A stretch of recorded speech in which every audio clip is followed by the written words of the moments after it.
Hey everybody, welcome to the Viewing Angles podcast, the only podcast known to man, and it's me, your A-host Dan Leo, once again, and with me as always is... Robert Mackey, also known as the new Dr. Loomis. The new Dr. Loomis. That'd be a good... Is that your middle name this week? Yeah, I changed it. Jerry Seinfeld was embarrassing. Doesn't show up well on birth certificates. Birth certificates and driver's license. Everybody thinks I have a fake for some reason. But who the fuck would get a fake and request Jerry Seinfeld to be their middle name? Does your driver's license have your middle name on it? Mine does. I'm going to see if mine does too. Because I think they just put whatever's on your birth or social security card. And I know my social has my middle name on it. Right. No, it has just my middle initial on it. So. Oh, wow. Maybe that's an Illinois thing, or your middle name is just too long to fit. It's James. It's not that long. How long is your middle name? Ryan. So even shorter than yours. Yeah. Those are both pretty short. But I feel like if you can get. You have a pretty short name, too. Does it say Dan or Daniel on your... Daniel J. Leo. Yeah, mine's Robert Ryan Mackey. But yeah, it's my full name, so I wonder why. Double RM. All right. Mm-hmm. Well, let's kick this very spooky episode off with the good old box office readings. What we got? We got Halloween kicking ass and taking names at $76 million for the weekend. Holy smackaroonies. That's a lot of dinero. When I started seeing news articles about their box office projections for this movie, I was like, holy shit, it's going to break the record Venom just set. Yeah. Which would have been amazing for an R-rated horror film to beat the October box office record. But what was Venom's, and what did Venom's end up being, like 80 million? It was over 80 million, yeah. Yeah. So, I mean, really, way to go, Halloween. Venom sucks. Yeah. A Star is Born coming at second, just around like 19 million. So it's been in second place for like 3 weeks now. Right. And it's only getting in more theaters, so it's like counteracting the fall it usually gets. Yeah. Like, I feel like it's been getting the same amount of like money every week. Yeah. It's got legs for days. Yeah. Well, it's just like the word of mouth thing. You know, everybody in my office has been talking about, oh, you got to see A Star is Born. It's so sad. Yeah, it's so sad, but it's so good. Bradley Cooper's dog.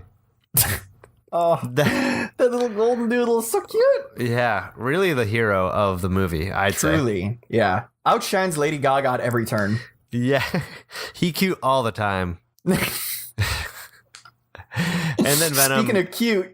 Speaking of cute, our favorite homoerotic queer icon, Venom, 18 million. Still got legs. Still making too much money. Dude, Venom's got legs for days. Holy shit!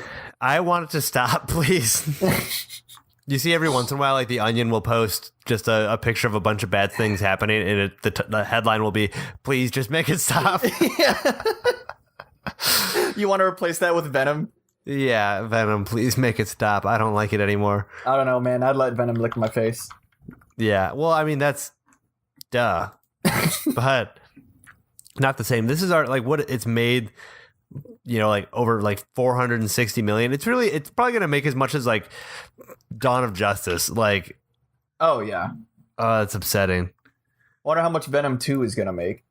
Hopefully nothing. Worldwide, 463 million off a $100 million budget. Yeah, that's dumb because I don't know. God, this movie sucks. Why? Yeah, this movie was not good, but hey, man, at least it's progressive. Right. I'm really upset that First Man didn't really get increased by word of mouth. Looks like it's like bombing pretty hard. Yeah, I mean, well, you want to talk about bombs? Bad Times at the El Royale is the real bomb of this year, which is such a bummer. Yeah. Ooh, I mean, what else I have no idea what else you can do. Yeah. Because both those movies really great for me, very enjoyable. I have no idea why they didn't do too well. It must have been the marketing, or I think it's because it was I feel like, you know, normally we don't see blockbusters like Venom or Halloween this late into the year, and I think a lot of studios were expecting these, like, you know, Oscar films to perform a lot better because they weren't expecting this competition, or at least they were expecting the competition to bomb, but it didn't. And First Man now looks like it's just about to make its budget back. Well, I'm sure it'll get more when it gets like all the nominations come out because If it does get nominations, like here's like I know I really liked it and I want it to get nominated, but like this could be the Blade Runner of 2018. I mean, Blade Runner still got nominated, didn't it? Didn't only got Roger nominated Deakins win for? He won Best Cinematography, but like that's it. And I don't know how many people go see a movie just because it won Best Cinematography. Right. I think that this has a little bit more prestige behind it than a sci-fi movie, though. Especially a sequel sci-fi movie. I think this will get nominated for. This is just a sci movie. Yeah, exactly. Just a regular sci. I think this will do better once the nominations are announced. People are like, oh yeah, that the La La Land one, and they'll start pushing it again. I hope so. I mean, Damien Chazelle is an Academy darling, so I do think that it's pretty safe to say he'll get nominated for Best Director for this, and I think he deserves it. Yeah, I've heard a lot of talk about some things getting nominations that I feel like I don't know if that should. Yeah, like I don't know if that's as good as you think it is. I've heard some people saying like, oh yeah, A Quiet Place is campaigning for Oscar nominations, Black Panther's campaigning for Oscar nominations. I'm like, man, I like all these things I see people saying. I feel like you're probably 15 on Twitter and you just saw a really good movie for the first time and you think that it deserves to win Best Picture, but I got news for you. And Black Panther is good and there's a lot of cultural significance there, but it really doesn't even enter like the top, even close to like the top 5 comic movies of all time. No, like Black Panther's no Dark Knight. Yeah, exactly. Black Panther is just like the best out of this MCU sequence, which has like, it's definitely like top 5 for that. But this current MCU is more about the whole than than its parts. Yeah. This is when the momentum building up to Infinity Wars really gets going. And I mean, it's not like I don't think any MCU movie is really Oscar worthy. So definitely not. Yeah, definitely not. So I mean, we'll see about all that jazz. I guess the big thing is Halloween just kicking ass. This and we'll talk more about Halloween in a little bit. But let's move on to the trailers real quick. Stay on this horror theme. Yeah, The Curse of La Llorona. And I thought we were going to talk about Mary Poppins. No, I don't want to scare him too badly yet, Rob. Yeah. So The Curse of La Llorona looks like it's like a Conjuring knockoff. It looks pretty bad. It was like the trailer is a lot of jump scares. Yeah, I will say that there are stupid jump scares in the trailer, but I like this style of trailer where it's essentially like one sequence from the film. And it looks like it's just the scene of the kid in the car trying to like, and I like how the kid is behaving in the car. Like when weird shit starts happening, he's like trying to stop it. He's not just like cowering in fear, being like, oh, exactly. What's gonna happen? Like, oh, I know this is bad. Yeah, he's like, I can't let this thing in the fucking car. But spoiler alert, it gets in anyway, and there's a jump scare. Yeah. So there's two big jump scares. I think there's some interesting shadow play in the trailer. Mm-hmm. And hopefully that carries over into the rest of the film. But James Wan is producing, but you know he's produced some shit films before too. Like he was a producer on the first Annabelle film. But yeah, my hopes aren't too high for this film. Maybe it'll surprise me, but yeah, yeah, it looks bad. Mary Poppins Returns. This is interesting. Yeah. I'm not really too hyped on it. Like, I'm not a massive Mary Poppins fan. I know that those people exist, and I'm sure there's like a fan base. They should be in jail, Robert. Those people should be in jail. Yeah. Nobody should have a Mary Poppins poster hanging up in their house. It's just weird and creepy. Yeah, exactly. If you're a Mary Poppins diehard, oh my god. Yeah, that's like that's a weird fan base to be a part of. Yeah, I like singing. I like dancing. I like big set pieces. This seems like it might. Like, I feel like Disney has got this niche of like, we'll make something real weird, but it'll be kid-like and whimsical, and it'll be like pretty well done. We'll put some money behind it, and you'll just eat it up. You know you want it. Yeah, you fucking savages. Give me the shit, manja. Yeah, and especially this has got like an all-star cast, like so many good British actors, and yeah, you know I'm gonna just watch and Dick Van Dyke and Lin-Manuel Miranda and Emily Blunt and Colin Firth and Ben Whishaw. It looks like a feel-good family Christmas film. Like Disney knows exactly what they're doing. I will say though, from this trailer, I don't know how I feel about the aesthetic of the film, because there are scenes where they have 2D special effects that look really good, like all the hand-drawn special effects. Those look great. But then there was also scenes in this new trailer that show like a shit ton of really bad CGI. And yeah, I always assume that with the CGI that they're not finished doing it until like a week before it like premieres. Yeah, but even so, I was really hoping that like they would just stick with 2D animation for all of like the fantastic effects in this film. I thought that'd be pretty cool. Like anytime they go to like an alternate world, it would be just like a 2D animated world. But it looks like that's not going to be the case, which is kind of a bummer. Yeah, I guess we'll have to see. I really have no expectations for this movie. Same. I'm just gonna let it ride, man. Yeah. Speaking of something that you love, though, Robert, what's the last trailer we got here? We got a new clip from Ralph Breaks the Internet, or not a clip, a special look. And it's whatever. Like, I don't think there's nothing in this. Like, I'm pretty excited for it because I love the first one, and I think that they're gonna do a great job with this one as well. Yeah. But there's nothing in this feature look that I think really is going to sell anybody on the movie that wasn't sold already. Yeah, no, it just seems like a normal. This is kind of like the stage in the cycle where people who have kids are looking at movies, and movies are like, hey, we've got these adult movies, but also these movies for your kids. Yeah. Do you want like an hour or two just to like ignore your kid in November? Take him to this movie. Take them, drop them off, pick them up next week. I don't care. This is Disney. We don't give a shit about kids anymore. Hey, that's an idea. We should open up a kids theater / daycare. That would make a shit ton of money. Oh, yeah, where you just drop kids off and they watch movies all day. And then you just stick them in the theater for like weeks at a time. Yeah, I don't want to pay the janitors though. That'd be too much. Yeah, we're gonna get your kids fucking cultured. Yeah, so much culture you won't even be able to take it. Oh my god. Speaking of janitors, though, I remember when I was working in a movie theater. I like where this is going. Yeah. Anytime that there was a kids movie, I really just wanted to call in sick because the cleanups in the auditoriums after kids movies are the worst shit I've ever had to deal with. Like, oh yeah, the floors are sticky. There's popcorn everywhere. One time I found a fucking wine bottle underneath the seat after a kid's movie, and I was like, all right, so some parents definitely just got shit-faced while they were watching this terrible movie with their kids. Like, either or the kids just, the kids growing up. Yeah, kids grow up fast, Rob, now. Ooh. It's that's like, no one's leaving, like, their popcorn at, like, Revolutionary Road. You know? Like, they're finishing that popcorn. Oh, yeah. That's a popcorn munching movie. It is. I love watching people fight and then me eating during that. Yeah, I'm just munching popcorn 24/7 when I'm watching people argue about divorce. I mean, yeah. Were you going to agree on divorce? Come on. Come on. Come on. This is America. We're not going to start agreeing now. Mm-mm. All right.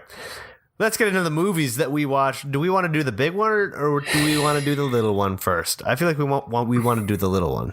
Yeah, right? Let's do the little one first. All right. So Halloween. Yeah, the one that didn't show up on the box office. Yeah, both movies we watched this week. One you can watch on Netflix right now. We're not endorsing Netflix, but here we go. And the other one, we're Netflix and chilling right now. Don't worry. Yeah, exactly. This is Apostle, starring Dan Stevens and directed by Gareth Edwards. Gareth Evans. Gareth Edwards did Rogue One and Godzilla. It's so hard to remember. I know. Gareth Evans. And then director the movie of the we'll do later franchise. Is Halloween. Yeah. So this is the director of the Raid movies, and it's not really like the Raid as far as I understand the Raid concept. Yeah, it's definitely more of a horror film with action elements than it is an action film. Like, don't go into this movie expecting too much of a similarity to the Raid franchise, aside from I think Gareth Evans' directing style carries over. But so much of the Raid's appeal is also in the choreography, and that's just, not here because you don't have those stunt actors or performers in this film. You have Dan Stevens instead. Yeah. So what's the concept of this movie, Rob? The concept of this movie is actually pretty straightforward. It's about Dan Stevens, who plays, I'm pretty sure he plays like a war vet who's coming back. And and he gets back to the homeland, and he finds out that his sister has been kidnapped by this cult that has like an island off the coast and is holding his sister hostage because he comes from a very rich family. So his father tasks him with going to infiltrate this cult and get the sister back. Oh, yeah. And he's got a drug problem, and he's a disgraced priest, too. So yeah, well, disgraced missionary. I don't know if he was a priest or not. I think, do you have to be I guess not. I don't think you have to be priest to be missionary. Yeah. So was he in Japan, or was that China? Or was that Japanese-occupied China? That was... Peking? No, Pol Pot. That was China. Oh. Gotcha. Yeah. That was during the Boxer Rebellion, so that was China. Ah, interesting. I don't know a lot about Chinese history. You should. It's pretty cool. Oh, I bet it is. Just don't learn it from China because they lie. They have a very specific idea of what Chinese history is. What their history is. Yeah. Not like us. We're free. Okay, totally. We never rewrite history. Yeah, exactly. History is written by the winners, and we never win. So there we go. So it's got Dan Stevens, who is from The Guest, which is a great movie. He's also from the FX show Legion, which is a great show. And Downton Abbey, which I've heard of. I have also heard of it. I've never watched it. I never had any interest in it. That is just not up my alley at all. That is not up my Downton. That's not up my Abbey, if you know what I'm saying. I don't understand you, but here we go. I think it's also got Martin Sheen as the like cult leader. It does, and I think Martin Sheen is a super interesting actor, and I think he gives great performances. But he was kind of subdued in this film. Yeah, it was interesting to see. I felt like they didn't really utilize him as well as I thought they would. Yeah, I agree, especially as a cult leader. But his character arc also takes interesting turns that I wasn't expecting. Like, I was expecting your stereotypical charismatic cult leader. Yeah, that's what I kind of wanted. Yeah, but I mean, we kind of get that later on in the movie, just not from Martin Sheen. Yeah, so I'll go through kind of this movie a little bit. I was okay on it. I thought it was okay. Yeah, that's what I'll say. Yeah. It couldn't really decide on the tone that it really wanted to take. Like, there were parts when it was getting pretty goofy, and I wish it would have leaned more into that, especially like some of the like the violence was very well choreographed, and I was interested in that. That's a strength. That's Gareth Evans' strength. Yeah, exactly. Having that, and then some of the weirder elements in there was really interesting. It was all like the boring people stuff that I was like, I don't really care about this. Yeah, like I didn't care. Like they have a love interest that kind of feels shoehorned in. Right. There's 3 hot people on this island, and it's like immediately, as soon as Dan Stevens gets off the boat, they should be like, wait a second, is that guy really hot? Yeah. Huh. That's weird. Interesting. And then they have the one girl who's like really hot, and it's like, oh, of course they're going to get together. You know, that's. Yeah. But okay, so there is. I feel like I was a lot warmer on this film than you were, but I'm also biased, and I was looking forward to it for a while because I really like Gareth Evans' directing style. It's not as good as the Raid series, but I do think I still liked it, and I do think I would qualify it as a good film.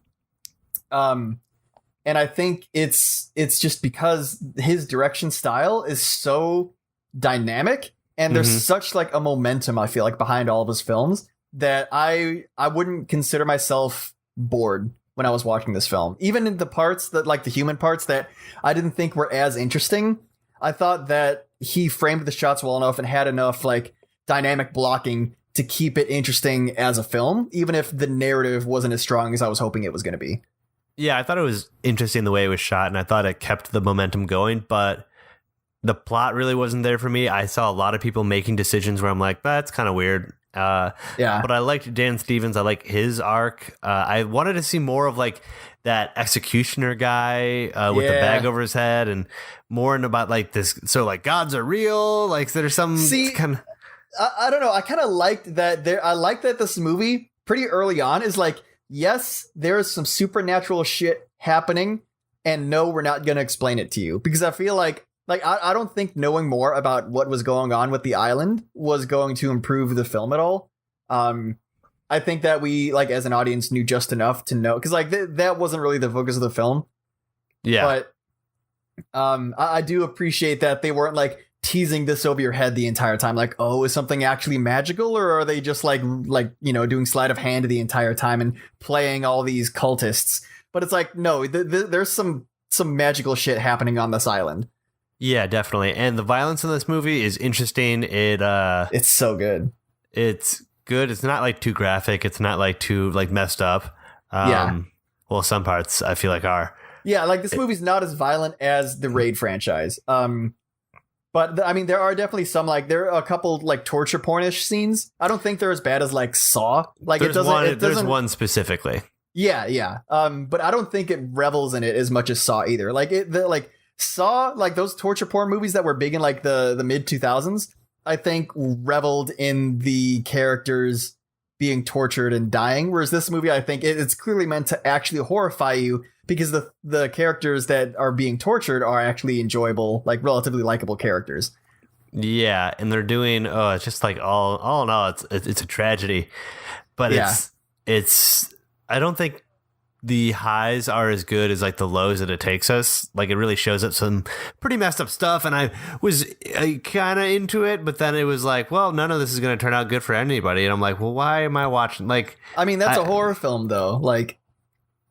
Right, but I didn't really care about any of the characters, and like the modicums amount that I did care about the characters, they were just like, well, no, like we're just gonna make this real bad, all in all. For like, there was no triumph. You know, I feel like a lot of horror movies have like triumph, even if it's like uneasy. This is just kind of feels like everything got fucked up. And I don't know. I don't think Hereditary had a triumph. No, but that's also kind of the. Not if you look at it from the people side, you're right. But I don't know. I think this movie had a triumph. I think that to me the third act was pretty cathartic. And I thought that's when Gareth Evans kind of leaned more into his action roots. Mm-hmm. And I thought that the conclusion was a bittersweet conclusion, but I think that there is still that catharsis at the end. Yeah, and definitely in a way. And I just think that I liked probably like 5 or 6. I'll say like it's below 10, but it's a decent amount of like 2 to 3 minute sequences in this movie, and I wish the movie had kept more with those. Like the scene about his time in China. What a well framed shot, very well executed. The imagery in that scene is awesome. It's so good. And I was like, oh wow, this is really compelling. And then the knife or the fight between the kid and the adult. That was really well done too, especially for people that like don't have a whole lot of experience fighting. I'm assuming like they're not like the Indonesian martial artists that he was working with in the Raid series. Exactly. So that was really cool, really well done. And then there is a lot that is just like I don't really get why people are doing this. Why is this whole town suddenly doing this instead of the thing they were just doing? What is their deal with what is the whole cult deal? I feel like they leave it vague, which is supposed to inspire mystery, but really I'm just kind of like, why are these people doing this shit? Like, I don't know. I think that they get enough of it through like just the minor dialogue in the film where like they talk about how a lot of these people came from like poor families and the mainland wasn't really giving them as many opportunities as they had on the island. And it's because that goddess that was on the island was before she started dying was giving them like plentiful bounties, and everybody seemed happy. Like nobody was really trying to run away from the island when they got there. Like it wasn't a cult that was holding people hostage, and I thought that was kind of interesting too, that it wasn't like your standard, I don't know, like I'm trying to think of other good cult examples in films. Yeah, it was mainly about Scientology. Right, exactly. It was these people like, oh, I understand why you're doing this. Yeah. I think the things that the cult made them do though is it's a lot. Yeah, there's I don't know, what example are you talking about specifically? I'm talking about when they all decide, like one guy's just like, here's a thing that happened, let's hold this person accountable, and everyone's just like, sure, whatever, and it's like, now do the thing, like ring the bell, and the guy's like, sure, I guess you're the boss now, boss. Like the way that everybody just kind of like the collective seems so both like steadfastly like devout and then also fickle like that. Like it seems like they can it seems like they don't even know what they're doing, and it's just like anybody who's like yelling something loud enough should be able to get them to do whatever they want. But then they go one way and they don't go back. I don't know. Well, I think part of it is like the cult is in turmoil by the time Dan Stevens arrives at the cult, and also the dude that was like ring the bell, he was a high ranking, he was like second in command, and the entire cult knew that like what they were doing before was not working again for some reason. So I think they were looking for a scapegoat. Like they wanted someone to blame for the supernatural stuff not happening anymore. Yeah. And I think he saw his opportunity and he took it, and he seized control from the original cult leader. Yeah, and I think the way that they just kind of, without any discussion, are just like, yeah, sure, whatever, dude. Like they seem very nonchalant, which, you know, that's a testament. But I don't know, there's no judicial system on the cult island. Yeah, exactly. It's just like, what are we gonna do? So, this weird ass shit. And it's like, all right, like how do they even come up with that? Like, yeah. That's a engineering feat that they had to build that. Like they had to have all right, so we got this idea. It's gonna be like a corkscrew. Hey man, that's an old ass torture. That's like from medieval times. But why do they have to bring the torture stuff with them on the? They had to build that. They built their houses out of ships, and they had extra wood. Like, well, let's build a torture machine. Yeah, it's ceremonious. I mean, they run on a fucking religion that requires them to give blood like every night or something. So I can see them wanting to torture people. Right, but they don't know it, right? I don't know. I don't remember if the cultists knew what is happening or not, but I don't know. Yeah. That's shit for the wiki. Yeah, exactly. So, but I thought this movie was also pretty tight. This was like 90 minutes or something. It was a pretty tight film. No, it was like 2 hours and 10 minutes, dude. Was it really? Yeah, it's a long movie. Oh, wow. It didn't feel that long to me, but I guess that's just me. That's because I liked it. Yeah, it felt very much like how long it was. It was 129 minutes, so 2 hours and 10. Yeah. I felt that, but I don't know. It was okay. That's my final thoughts are this was okay. This is a Netflix movie. Yeah, at least it's on Netflix and you could watch it for free. Right, yeah. I wouldn't have paid if I would have paid money for this. I'd be like, I don't know about that. I really enjoyed it. I love movies like this where, like, I don't know. I think I'm a sucker for directing style. That's probably why I like Zack Snyder. Because I love movies that have consistent style, a lot of momentum, even if like narratively it feels underdeveloped. If it's like a cinematic experience, that's all. I think why I like Interstellar a lot more than a lot of people too. Yeah, is it just feels like a movie that's meant to be experienced and not as analyzed. Yeah, I get what you're saying, and I think for that, I mean, for a movie that is free to watch, you could definitely do worse, like Hold the Dark. Oh yeah, I like this so much more than Hold the Dark.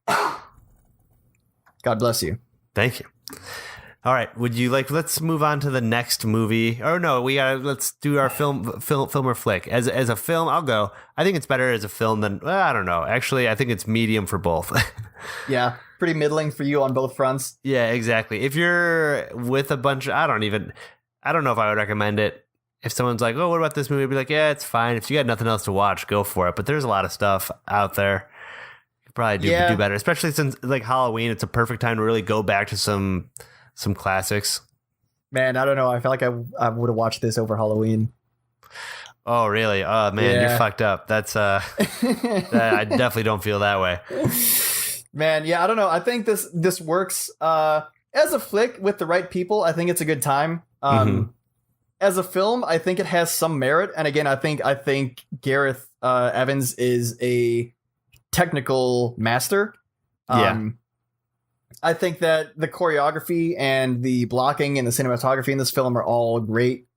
But narratively, it doesn't hold up. But yeah, I still recommend it, and it's free on Netflix. So I think it's a solid Halloween film. Yeah, go watch The Haunting of Hill House. Yeah, instead. watch that too. That's better.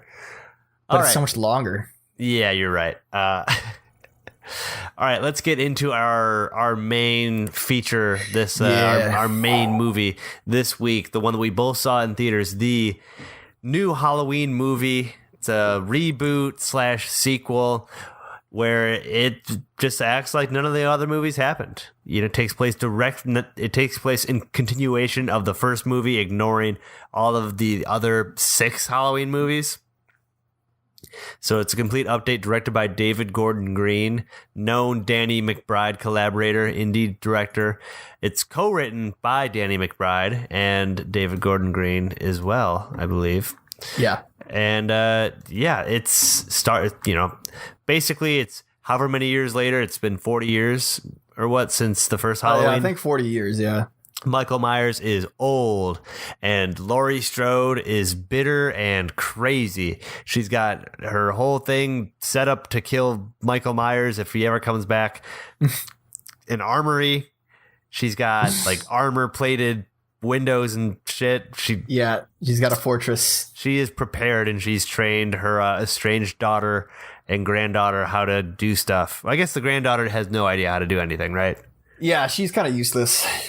Yeah. So basically, long story short, the Michael Myers gets out and he kills people, and he tries to finish what he started all those years ago. That's the movie. It's pretty much the movie. I'll go right into it. I think I liked it more than you did, Rob. I had a pretty good time. I did. This was I thought it was a pretty entertaining movie. It wasn't like terrifying or anything, but it really hit the right notes for me of spookiness, and there was a lot of like funny moments in it too. It was way funnier than I thought it was going to be. Yeah. And I thought it was pretty confidently in the style of the first one. A lot of long takes, a lot of small town bullshit, a lot of some like in the background, just things waiting for you, kind of not calling attention to how creepy it is. So if you catch it out of the corner of your eye, it's a little terrifying. It was gorier than I thought it was going to be. Yeah, there were a couple gory kills, a couple good kills. But man, I don't know. I feel like you could just watch the original Halloween and have a way better time, in my opinion. And I don't know. I have so many problems with, like, this movie feels way more bloated than it needed to be. And I think a lot of that comes down to the fact that they decided to focus so much on the granddaughter. Like, oh yeah. All of that you could have cut out, probably had a way better film. And then there's some twists that happen in the film that I thought were kind of stupid and contrived. And the humor was there, and I did appreciate some of the jokes, but some of the jokes also, I feel like, totally undercut the momentum that it had going in the third act. Oh yeah, I mean, I felt like it almost served as like if you're gonna have regular people just talking and they're like, oh yeah, they're being kind of funny, and then you're like, it almost endears you to characters who you're just getting introduced to, and like, oh, these people are definitely gonna die.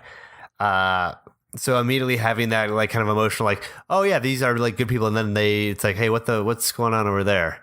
And I think the movie does a really good job of playing in the people happening upon things or being like, something's not quite right, and then having that dramatic irony of us seeing something very clearly, being like, oh wow, you don't know what's going on, but it's worse than you think.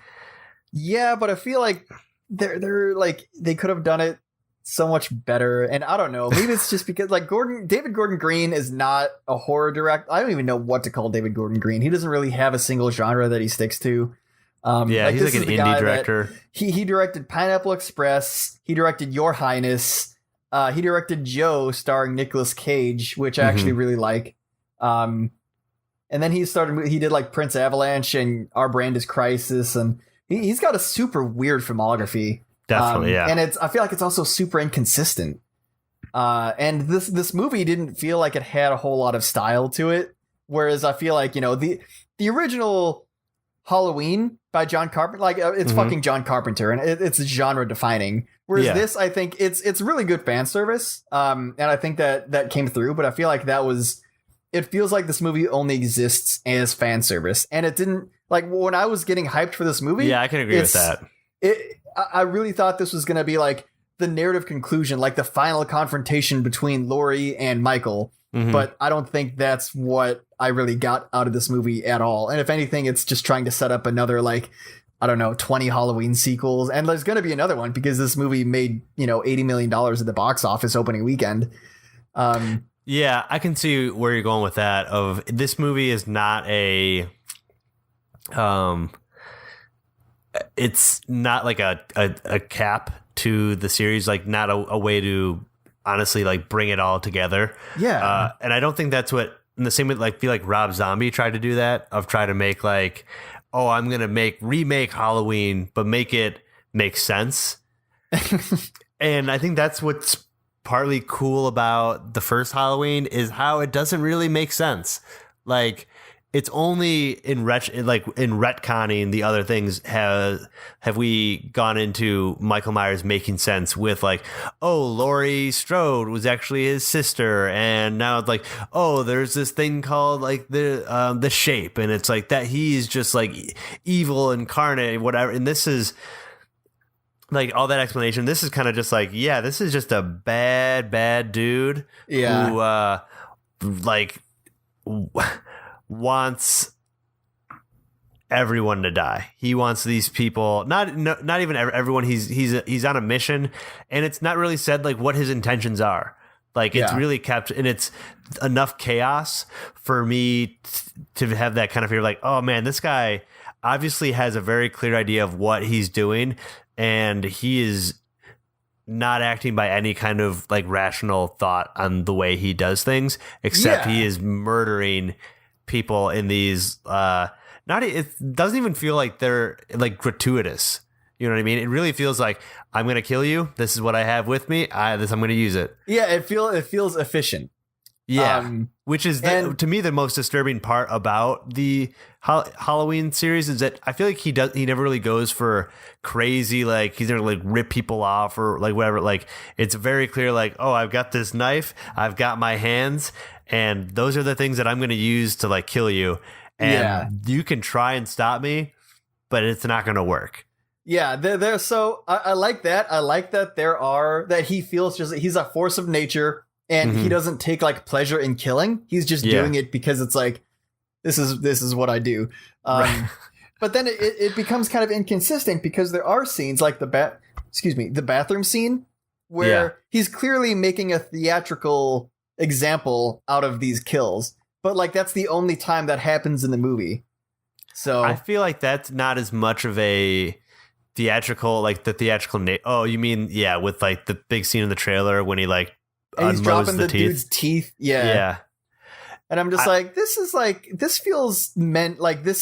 was meant for the trailer, because like he doesn't kill anybody else in the movie like that. He doesn't make, like, again, you said pretty much all of his kills are super efficient because it's just like, I have my hands and you're going to die. Yeah. But in this, he clearly wanted to make a show out of it. He's trying to freak her out or something like that. I think there is that. No, I think you're right. It does feel a little inconsistent with the rest of the movie, but I completely look past that because of what happens like next. The way that scene is kind of like executed from there on out. Of like, all right, this is for you, and then that scene gets interrupted a little bit with some real like brutality, and not the kind of brutality of like, oh, I'm just gonna like snap your neck or something. Like, really just like smashing a head like against over and over. The way the smash kills are some of the worst kills like that I have felt in a long time. Dude, oh my god, though. Throwing the bodies against like the wall, and you're like, oh wow, that doesn't seem that bad. Oh wow, he's doing it again. Oh wow, he's really like doing it. And I cannot wait to show you the Raid franchise, though. Holy shit. I also can't wait for you to watch The Night Comes For Us, because man, if you think this movie is violent, woo. you're in for a treat. I'll see. I think it's not that violent, and that's what's interesting like about this. I mean, there are some parts that are pretty violent, but the parts that I'm thinking of that are like violent aren't like disgustingly like it's disturbing, and it's like just raw strength. It's really like if you're in like a boxing fight and you keep hitting the guy and he's not like getting tired, he's just not, yeah, and he's like, oh no, this guy is just got me. Like there's nothing, it's that feeling of struggle because they're always struggling against him. Yeah. And then it's just like the acquiesce of like, there's nothing I can do. And you can tell like, they're like, I'm trying to fight a tree right now. Like, right. And they basically almost like give up. You're basically like, oh man, just give up. Like there's nothing you can do. Yeah. And I think that's what makes the end of the movie pretty entertaining. Like the ending sequence, like the Home Alone sequence, I'll call it. I mean, that's basically what it was. Yeah. Where like, oh, this has potential. Like they like have figured out the formula in which this character exists, and to put him in the situation, it's like, ooh, that's almost like classic, like Halloween pastiche though, of being like, oh, he's in this position where he couldn't possibly get out and whatever. And then it's like kind of left up to interpretation. I feel like it's not left up to interpretation. Like everybody knows what happens. And the fact that this movie made so much money is just kind of like the capstone on knowing what happened at the end of the movie. Right. Yeah. But I do agree with you in that if you're looking for like a thematic if you're looking for closure in this movie, you're not going to get it. You're very much going to get a sequel to the first Halloween movie. Yeah. Yeah. But I will say, I want to go over one more thing that I didn't like about this movie. Then I'll talk about like what I actually did enjoy, because I think there were some really good parts of this movie. Yeah. But one of my biggest problems, again, I mentioned it earlier, I think that the focus on the granddaughter was a huge misstep when it comes to writing this movie. I think that this movie should have been, Michael Myers, Laurie Strode, and maybe her estranged daughter. Like you can have that emotional relationship, and you could give Laurie Strode complexity through that relationship. But I think adding a third generation into it was a mistake, and having to focus on those high school kids was a huge mistake. And I know that they were doing it because like it was like a parallel to the original Halloween. Right. We're like, oh, Michael Myers, of course he kills high school kids. Yeah. High school kids deserve to die. Have you ever met one, Rob? I know. I was one, but I made it. But the thing, like those kids only exist, like they only exist to further the plot. And the things I can really think of are like the scene at the school dance when the boyfriend, like he throws the granddaughter's phone into like the punch bowl. I'm just like, that's so fucking stupid. Like that scene, that entire plot, like that entire subplot only exists so that in the third act, the granddaughter is going to be without a cell phone when she's running from Michael. But that doesn't even have like long-term consequence through the course of the movie. I really think it's good because, to me, it makes sense that Laurie Strode's daughter has tried to get away from her and has tried to set up this new life around like, hey, I can ignore your bullshit, whatever you got going on with this psycho. I'm going to go and do my own normal life. I'm going to make it like normal. You really fucked me up. And then it's like to me, it's like a beautiful bit of irony where it's like everything's going like regular, like it's a regular, dumb teenagers doing their like stupid stuff, and like, oh, they might be a little funnier than usual, but they're just regular kids. This very normal thing. Oh, they have this fight and all this, and like, yeah, whatever. And then Laurie's fucking right, and it's Michael Myers, and she's like, "You motherfuckers didn't believe me. I told you this would happen," and that puts the weight on Judy Greer's character of being like, "Oh man, I really got to step up to the plate now." Like it is, like to me, a great like uniting of the old like Laurie Strode, like this is all about me, to bringing that into like the rest of the family and saying like, you guys think that you're in this like nice little place, but you're going to be looking this like they're brought in now. They're brought in. You're bringing them into Laurie. You're not making Laurie turn into like a good, like happy person. You are bringing the rest of the family in there. Yeah, but I feel like you could have done that so much more effectively if it was just focused on like one, Laurie is not even in this movie that much, which I was super disappointed in. Yeah. And then also, I think Judy Greer was completely miscast as I agree. Laurie's daughter. She did not do. She's the worst part about the movie, I think. Yeah, in terms of acting. But I think you like you can. I like the idea of like, you know, the daughter running away from Laurie because she's crazy now because she was traumatized and is she's hyper focused on being prepared for if Michael or anybody else tries to kill her family again because she knows like the evil that's out in the world. But it feels so disjointed by like having these weird family comedy scenes with like the Laurie's daughter, who is a very minor character in the film, and then the granddaughter, who's a major character in the film, but doesn't even really like have an arc.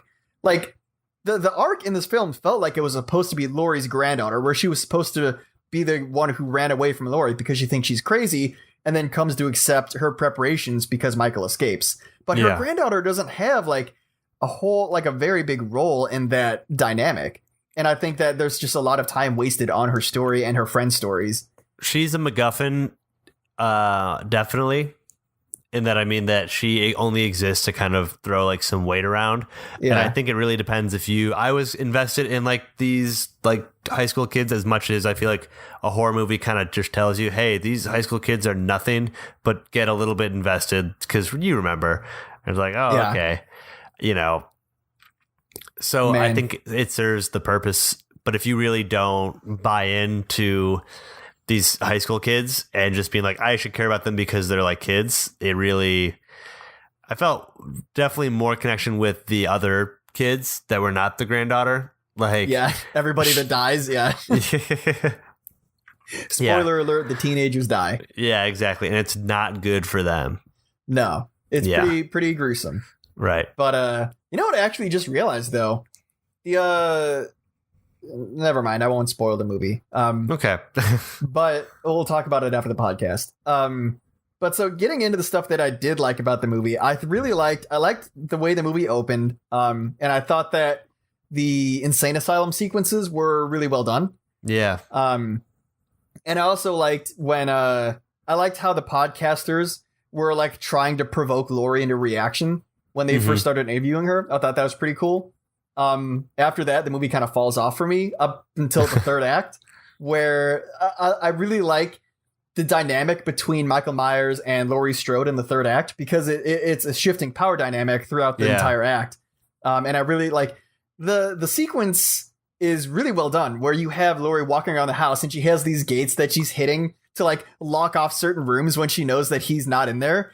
I was like, that's smart. Like, she knows what she's up against. And I like that they wrote Laurie this way. I wish we got to see more of Laurie Strode like this in the movie. And then I really like, there's one specific scene where she falls off like a roof and she's lying on the ground and Michael like looks over to see her. And then he like turns around and looks at a different room. And then he turns back to look at her again and she's just gone. And I'm like, oh, that's pretty cool. That's a total mirror from reversal. From the first Halloween. Yeah, I saw that. That was a great little homage. I think, there are some part. I like the way that they wove in. I know you probably hated this, but the Loomis character and how it's like, oh, this guy's a sick fuck too. Like, this guy is so. I thought that was pretty stupid. I thought his entire character arc was it was predictable. As soon as you realize like he's the only survivor from the bus crash, I was like, oh, okay. Like, you know exactly how this is going to go down. And I was like, I don't know. I was kind of into it only because of the Dr. Loomis stuff. I always felt like we all knew that he was like a sick fuck. Like, and there are parts, if you've seen the other Halloween movies, where Loomis acts in a counterintuitive way for survival of him and other people. I really wish they had just gotten Malcolm McDowell to play Loomis again. I thought that, like, he was the best part of the Rob Zombie Halloween films. Oh, definitely. Yeah. Well, Halloween 2 is a very interesting movie. I would say that before he was like officially just this like the Shape. No, Halloween, the Rob Zombie, the second Rob Zombie Halloween. Oh, okay. That's one of the more interesting Halloween movies, I think. I don't think is it pretty different from the original Halloween 2? Yeah, it's pretty different. I've never seen the Rob Zombie Halloween 2. Oh, you should. It's better than the first one. Is it really? Yeah, it's a decent amount better, I would say. So I think I would go like a rough ranking of all the Halloween movies is Halloween, the first one, and then I would do this Halloween, and then the other ones don't really matter. Yeah. I mean, you can really just watch the first Halloween and then this one, and you'll be fine. I mean, really, I do like give it credit. This Halloween is better than all the other ones. I would Except say. the first one. Except the first one. Yeah. Yeah, I would agree. But I also think that's not a very high bar to leap over. It's not a high bar. This doesn't do anything new, but it really did what a Halloween sequel should have done, and be like very much in the style, but not as good. You know what I mean? Like it really captures the style in a lot of, and it really permutates them in a lot. It felt in a like few a really clever good ways. cover band. Yeah, and I think that's what I wanted. Yeah, I guess. Yeah, I mean, I'm sure it'll satisfy a lot of Halloween fans. I guess I just went into this movie with much higher expectations, and I was really hoping that this was gonna revitalize the franchise in a way that I'm trying to think of like other reboots that really I think you wanted this to be jump-started. more like Logan, like a swan song for all the characters involved. I mean, really, I did, because I was like Jamie Lee Curtis is older now, but she's prepared, she's hardened. Yeah, This was gonna be her redemption for, you know, any mistake she made in Halloween 1, and like her revenge against Michael Myers for traumatizing her. But yeah, it's not, I was not looking really for a what we got. Halloween movie that was good. Yeah, I think this is passable. Yeah, I know. I think if you remove the insane expectations, I think this is a good movie. It's not a great movie. It's not like an amazing movie. It's a good movie that does its job, and it gets out. I don't know. I would have preferred this to be on Netflix. Yeah, I don't know. I thought it was good seeing it in the big screen. You know what my actual favorite part of this movie was the opening credit sequence. The exact same thing from like the Yeah. It does have I was pretty hyped for the I was like, ooh, this is doing it. Yeah, this is Halloween. Yeah, I think my favorite is the babysitter sequence. I thought the kid was really funny. That kid was hilarious. Yeah. Yeah. Oh boy. Oh, there's some good scares in this movie, and there's some good like that feeling of uneasiness where you're not like, it's not like that sense of panic when you're like, oh no, it's kind of like you're like, oh dude, no. Oh no, you got to get out of there. Maybe I think I'm just so desensitized to it that I didn't feel anything in this movie. I was like, man, this is really tame. Yeah, it was pretty tame, but it's just I don't know. I get more off on like the uneasiness of some things. Like there's that scene where the guy is like paying for something, and in the background you can see Michael wailing on somebody. Yeah. I was just like, oh, like I don't know, when violence is just treated like very casually, like that's what freaks me out. Yeah, and I don't know. Again, I think it's my expectations were just way too high for this film, but I think of something like that, I'm just like, man, imagine if like the Coen brothers had done this movie. Like if they'd taken like the No Country for Old Men approach, like Michael Myers he's kind of like a proto Anton Chigurh, right? Okay, yeah. Like yeah, I mean Anton Chigurh could be like The Shape, yeah. Yeah. So I don't know. I was expecting more from David Gordon Green, from the writing team. I wanted that closure. I wanted and there were no like sequences or like there were no style flares in this movie that really stood out to me either. And I mean, there's that everything in this long movie just take. felt super passable. Yeah, there is a few good long takes. The one from the trailer of him like being out in the Walking street in and getting the hammer. Yeah. Yeah, that's a pretty good one. And then there's also the scene where he is walking up to a house, and then he walks around, and us seeing what's happening inside the house, and just that knowledge that he's gonna show up. Yeah, someone's gonna die. Yeah. Yeah. There's quite a few good ones. Oh yeah, he kills a kid in this. Yeah, that's pretty fucked up. Which kid? At the beginning. I don't want to spoil it, but it's not super like in the beginning. in the neighborhood. Though it's Yeah, I know it kills like the high school kids. I mean, those are technically kids. Yeah, younger than that. I don't. It doesn't matter. Now I feel like it's already ruined it, so it doesn't matter. I thought. Did he? I thought he didn't. The bus crash. Oh, okay. I do remember that. Mm-hmm.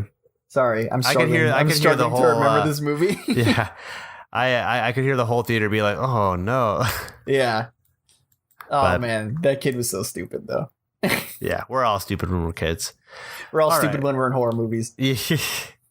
All right, let's wrap this bad boy up. My final thoughts on this movie are: it does what I wanted it to do, which was be not as good as like the first Halloween, but really bring like a good sequel to it, some continuation, not even like a reimagining, just, you know, I look at this as another Halloween sequel, and one that's just like, all right, we're going to do it like good though. Yeah. And this is the way that we're going to do it good. We have to ignore everything else. Just go for the first one. I think they set out what they accomplished to create an entertaining movie that was a better homage to the first Halloween than any of the other ones before it. Yeah. And to create an entertaining movie. And I think I was entertained. As a film, it doesn't do anything new. It doesn't even matter, really. You're not going to be like, still go to the first one if you really want to see like a good film.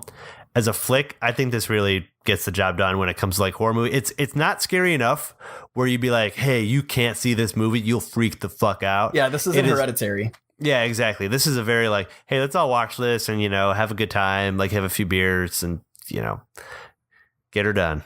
Yeah.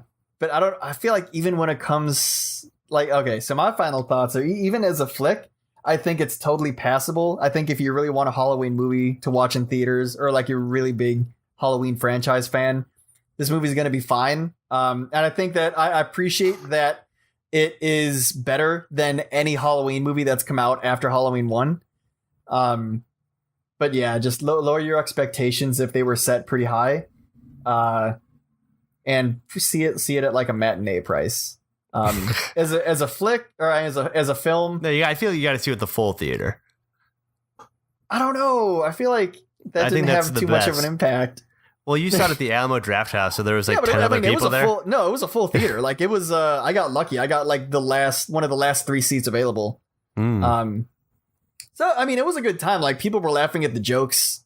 I was pretty drunk when I saw it, so I was really trying to enjoy this film.